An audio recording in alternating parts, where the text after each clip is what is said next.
Hey everyone, I just wanted to make a quick video about removing the headlight assembly on a Volkswagen CC. This is a Lux, so I had it apart to replace the headlight washer because the nozzle fell off and you got to buy the whole assembly. I did not remove the entire bumper cover. I removed the grille, this one bolt here, 3 bolts inside the wheel well liner, pull off in the little tab right here on the bumper cover, and then pull out the bumper cover. And I also removed the fog light and the trim kit there, which gave me access to this one headlight bolt here. There's another headlight bolt here, which you could access through this hole in the chassis. And this third one is here, which you actually access from the fog light hole. There's a screw on top. And then here's the one that we mentioned before. The one on the bottom is there, and the one on the top back is there. I will give you an inside shot of this assembly because some people have asked to see the inside of it for replacing the bulb, and I have another video on that, but this shows you the guts of it and how it all is routed and it all works, all that good jazz. But yes, you can remove the whole headlight assembly without removing the entire bumper cover.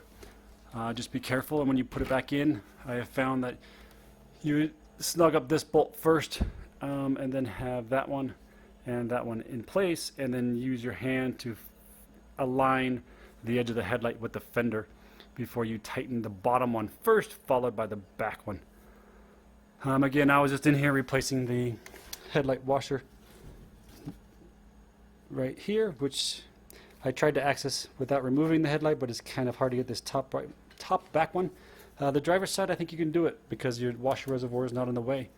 But that's all I have to show you, and to show you that it is possible. And if you want to see more about this headlight, here is the control module, and then the ballast is on the bottom if you ever need to get to it. It looks like another control module. So the replacement is revision B. 104 is passenger side, 103 is driver side. It's a Volkswagen part, and if you have the idea to get it off of eBay, they look like this. The brackets will be wrong. The nozzle actually looks like this and does not spray worth a damn. So save your time and money, just order it from the dealer. There you go. These are junk. Thanks.